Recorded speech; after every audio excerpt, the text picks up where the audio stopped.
Hey guys, Mathel here once again, and in today's video and character I wanted to show you guys the thing that I've been working on, which is Shattering Steel for the second time this league. The first time being my very first character, of course, which was trying to be Lancing Steel and Shattering Steel, but it didn't feel too good. And as I mentioned in that character, I think just flat stacking of elemental damage will probably be the best use of these types of skills, and so I've come to revisit it with a pure cold damage dexterity stacking Scion character. Now this time around I am doing nothing but cold damage. I am using only Shattering Steel, and it turns out Shattering Steel combined with GMP and Fork is actually pretty good for single target, and as it turns out somewhat respectable for clear as well. It's not the fastest clearing thing in the world, but the single target ends up being pretty damn good, as you can see against some of these syndicate dudes, and all it really takes is the shotgunning of your projectiles. So if you're really up close to the enemy and get a lot of your projectiles in all at once,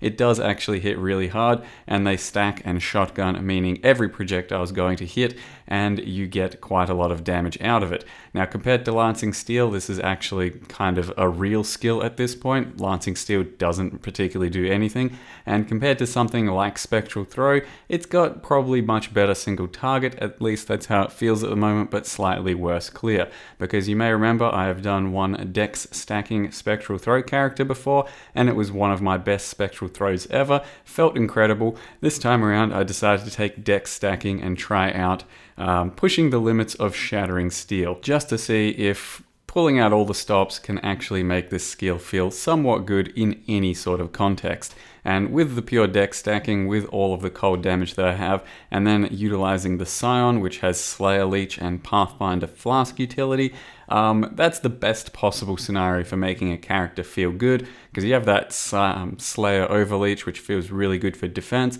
You got those Pathfinder Flasks, which is really nice for your sustain, and then dexterity stacking damage, cold damage, pretty tried and tested for one of the better damage stacking methods out there at the moment. So all of that combined, and we're trying to make Shattering Steel as good as it possibly can be, and right now it actually does feel pretty good, and this character has been fairly successful up to now at level 91, clearing everything fairly smoothly thus far. No real near-death experiences, and haven't even died once on it yet. Gonna try and push all the way through to Uber without dying. Now some of the gear may look a little bit expensive, but that's just because I tried my best to craft some of the best dexterity stacking stuff out there. The basic dexterity stuff really isn't super expensive, and in the end dexterity stacking isn't even that crucially amazing here. It's mostly about stacking the flat cold.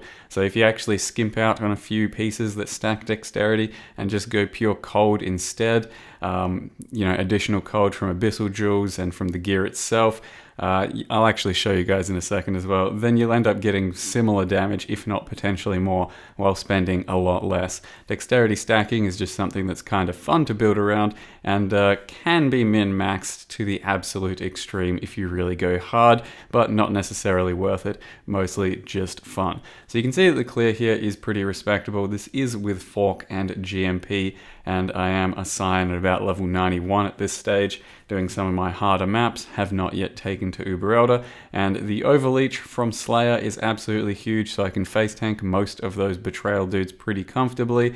The damage is really good if you're super up close, so you can notice that with point blank and the fork and the shotgunning, if you're a little bit far away from an enemy, then you're not going to do super good damage, but if you are up close and personal like I am with this Essence Mob, you're just about one-shot stuff because of all the projectiles shotgunning. So early on, the character and the skill feels kinda shit because you really need that fork, you really need that GMP, and you really need your good damage scaling for this skill to actually work. But once it all comes together, it does feel good. But early on, once you're leveling, it feels pretty crap, and you're not going to honestly get too much out of the leveling experience unless you have a fairly decent leveling unique setup or use some other skill like a, let's say, Frostblades or a Static Strike to help you level, ultimately maybe even a Spectral Throw. Once you get the Fork at level 31, once you get the GMP at level 38, and then start stacking all of your attack speeds and damage and shit, you can start to see the single target come together, you can start to see your clear speed come together, and so far it's not too bad of a character on single target. This is a tier 14 Red Elder, my first real sort of challenge for single target, and I'm still trying to figure out exactly where I'm supposed to stand to get the most of the shotgunning. I think I failed just a little bit on that one there, but ultimately I think it should end up having decent enough single target to have some pretty clean Uber Elder runs. If that fails, I will just resort to Spectral Throw and make my next best dexterity stacking Spectral Throw, because in the end this looks like it's going to have more damage than my Deadeye, more survivability, more utility with the flasks, and overall just have a much better character than my previous Spectral Throw. So if nothing else, it can just be an updated and better Spectral Throw character, so I'll show that off in a second as well. So with all that said, let me dive into the character and show you how I've built it and what Shattering Steel needs to succeed. So here's the latest character, currently called Stacking Dex at level 91 and as a Scion. You can see I have 1005 dexterity, and my goal is to hit about 1000, not push it too much higher because it is fairly tough to actually stack dexterity to these sorts of levels. You then have this sword, and that's basically what we're building the entire character around. Previously, on my last Spectral Throw character, for dexterity stacking, I used a claw, but you can't use a claw for this type of character because Shattering Steel only works with axes and swords, and so we just crafted a very basic spiraled foil, isolated the mod, and then went for the multi-mod, which ends up giving you pretty much better than anything you could craft otherwise. So it's a very basic item, just with a few exalts, very easy to land one of these sorts of things. And then, as you can tell, with 1000 dexterity, it's about 200 to 400 additional cold, so it's not too much more than, let's just say, an added cold gem, 1.5 times maybe. So it's not the biggest number in the world for additional damage, but it is just a bunch of extra damage that you probably wouldn't be able to get too much elsewhere. So that's why it's worth doing dexterity stacking, while on the other hand you could just stack flat cold damage across the board and use some abyssal jewels, get some on your amulet, your rings, that sort of shit, and ultimately it'll be about the same sort of damage if you just strictly focus on that. But the strength of the dexterity stack is also at the same time getting a bit of evasion from your dexterity, some accuracy, and then if you wear items like this, you get a bit of life as well. So I get about 200 life from these boots. Currently, as opposed to, let's say, a good pair of boots would have 100 life. So, you fill in a few gaps here or there. You can also use the Shaper's Touch gloves for a bunch of extra life too, but I haven't currently done that because I do need some resists here or there. So we did have to just go some resist pieces, but for the most part, you can see most of my gear has dexterity. So we got 50 there, 39 there, 41, very basic shield there, got 67 from the Star Conjure, none on my ring, 52 there, Cyclopean Coil, which is a very good choice, gives us 14%, and then my own handcrafted armor, which basically chaos spammed until I got the 2 good dexterity rolls, and then I had to, chaos spammed until I got the attribute roll and the life, and then I did like the add suffix, remove prefix, and the add prefix, remove suffix, some shit like that. Ended up exalting, got the dexterity as well. It does look impressive. Things like this aren't actually super expensive to go out and buy, especially prior to my starting this. So I put in a lot of currency to create a chest that was, it's good, but it's not super valuable or hard to actually buy from other people. And ultimately, if you got the crit chance mod instead of one of the dexterity rolls, it'd be much better. If you just plain used a law weave, you'd have more damage and overall probably survivability. But we are dex stacking, and the idea is to stack a lot of dex. But what I'm trying to say is that it's not strictly worth going all out of your way to buy expensive dexterity gear when something like 500-600 dexterity and then a bunch of good actual utility pieces that give things like law weave, elemental damage, crit multi, added cold, all of that sort of stuff will probably end up giving you slightly more damage. The other thing I ended up crafting was this amulet that has % damage per 15 dexterity, so it's worth, something like 70% damage to us. And then as a Scion Slayer leeching person, the important mod there is also 43% damage while leeching. And then I crafted an aspect of the spider on there, so you can put that just about anywhere, but I did it on this amulet. Now while it may look like a pretty impressive amulet, if you just get an amulet with some life, a bit of dexterity, doesn't have to be much even, like, you know, a 30 dexterity roll, and then some crit multi and an added cold roll, and then craft the leeching on yourself. It's like I'm talking like a 10C amulet. You're going to have the same sort of damage output anyway. This one I just happen to want to try and make a bit fancy. So if you don't want to spend this type of currency for a dexterity thing, just crit multi and life, maybe, if you can, a bit of added cold. Make sure you have a spare prefix for the damage while leeching, and you got yourself a very similar damage amulet anyway.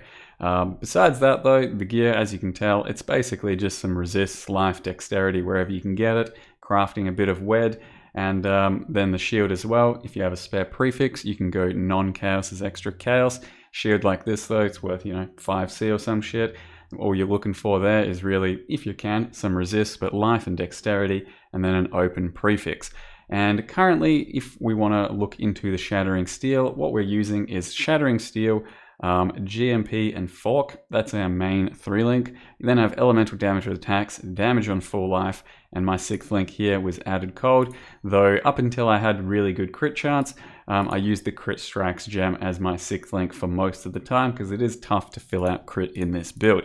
But that's the 6th link, and the important stuff is GMP and Fork, because Fork supposedly makes all of the projectiles shotgun together better, especially when you're super up close, and GMP just gives you a lot more projectiles, meaning if they all hit at once, you will end up dealing a lot of shotgun damage. So I have 8 projectiles here without the Dying Sun up. When you have the Dying Sun up, I have 10, and that's including this additional proj here, the 2 additional there, the base of the Shattering Steel itself, and of course GMP. All of that together, when you're really up close, does shotgun and seems to hit pretty hard, and as best as I can tell, the most amount of damage you can deal is if you're right on top of your enemy and trying to hit with every single projectile. Though play around with it yourself, maybe you find a more optimal pathing to stand. Currently, that's what it feels like has been best. Now, like I said, if you don't really like this skill and you want to go similar sort of character, but you don't like the skill, you can just put in Spectral Throw over here and take out Fork and just put in another gem. It's that easy, and it is basically the exact same build set up 1-for-1, but with Spectral Throw, and I do absolutely love that playstyle and that build as well, so I'd recommend trying that. Maybe you'll enjoy that more as a character than Shattering Steel, but so far Shattering Steel has proved somewhat effective. The rest of the gem links we got: Stormbrand, Assassin Mark, Curse on Hit, Power Charge on Crit. You can do that in between packs to keep up your power charges, but for the most part, that's basically a bossing setup. So you just drop your Stormbrand before a boss, before a hard enemy, they get cursed and you get power charges. We then have Blood Rage, War Banner, and Frost Bomb over here. Frost Bomb underneath tough enemies once again, just for minus cold res. War Banner, once again, for the tougher packs. You drop it and just get a bunch of adrenaline happening. Otherwise, really good for accuracy. Got a cast when damage taken setup with Immortal Call. This thing is actually pretty important because it helps you activate your 50% increased recovery rate from the Pantheon. So if you have Blood Rage up all of the time, which you will, whenever cast when damage taken Immortal Call goes off, you stop taking that damage and you get that 50% increased recovery rate, which applies to your leeching, meaning that your Scion Slayer leech is very potent, and it's absolutely worth doing in every one of these setups. Then we have Leap Slam, Fortify, Blood Magic, and faster attacks. And lastly, Ancestral Protector, Ice Golem, and Herald of Ice. So my mana is being reserved by Herald of Ice, Aspect of the Spider, and War Banner. And we get a lot of leech otherwise from a Val Pact and Slayer Leech, and we are always going to be damaged on full life if you're actually leeching over your Blood Rage, which whenever you're attacking, you will be. So the passive tree is the last thing we have to get to, and it looks something like this. I don't think it's anything too special. You do start as a Scion, of course, over here, but once you get the ascendancy to go through Ranger, you drop all of these nodes here and then start in the Ranger area. We ended up picking Slayer for the Leech and the I suppose a bit of the area and the cull, and then Pathfinder for the Flask sustain. You do get 40 dex and 20 dex there as well, so that helps for your stacking. And when we first start playing the character, you just like go through here and then pick whatever the hell you want. I started getting these proj nodes, I started going down this way, getting point blank early on helps for leveling, then go all the way up here to get your int up. It is kind of tough on stats early on, but eventually you get there. And we do get a fair amount of jewel sockets, which I have used some of those for resists to actually maintain resists while wearing these unique items. Otherwise, you're looking for attack speed and crit multi. And of course, there's also this mod here, 2 mana gained on hit. That actually helps me sustain my mana quite badly because Shattering Steel is fairly costly on the mana and you're not multi-striking, so you do go if you don't have either good mana pool, good mana leech, we're getting some from mana leech from there, or a mana gain on hit jewel. So at least one of these does go a very long way to sustaining your mana. Besides that, Valpact, I got it about level 85 because it is annoying having no regen for a lot of the, mapping and jumping between enemies, but for the most part, it should just straight up be amazing for your Slayer Leech. So get it whenever you feel it's necessary, but you won't really feel it until you have a lot of leech from these sorts of nodes and a lot of damage otherwise. Besides that, there's probably nothing else to mention. Try and get some dexterity across the board through this sort of passive tree, and that's what I've done. And I've also gone out of my way for a bit of strength just so I can actually manage to wear some of my stuff. So that's why we got a 3-pointer here instead of a 3-pointer there or a 3-pointer there. But I do still have a couple of levels to go where I'll probably get some more life. Try and hit about 6,400 life so that we become completely unkillable as a Scion Slayer with the Pathfinder shit. Really good damage, really good leech, and really good sustain. Should actually end up being one of my better characters for the league. Currently still Deathless, should end up staying Deathless, I think, unless I do some stupid shit. And if you want to know what this current setup is, it's mostly built around the Arctic Crystal Helm with the bandana, the cloak, Arctic Crystal Cloak, just put on an ice body armor to be a bit different. Arctic Crystal stuff there, your Sin and Innocence sword with the Crucible weapon effect, and a skin transferred Aegis Aurora. That's the character for now, guys. That was a lot of talking and I'm spent. Hope you enjoyed it. It's been a very fun character so far. Dex stacking in general is pretty damn strong and very fun with any of these projectile skills or just about any melee skill as well. If you want to just, cater this character to your own needs, you can go dex stacking and basically fulfill just about any type of attack skill at a stronger level. With this type of building of a character, it should work out just fine for most skills you pick, as long as it's not a completely trash tier skill, like maybe a Lancing Steel. So anyway, guys, I hope you guys enjoyed the video. I'll see you in the next video with probably some Uber Elder and some endgame action, as well as comparing some Spectral Throw. For now, guys, thank you very much for watching, and see you next time.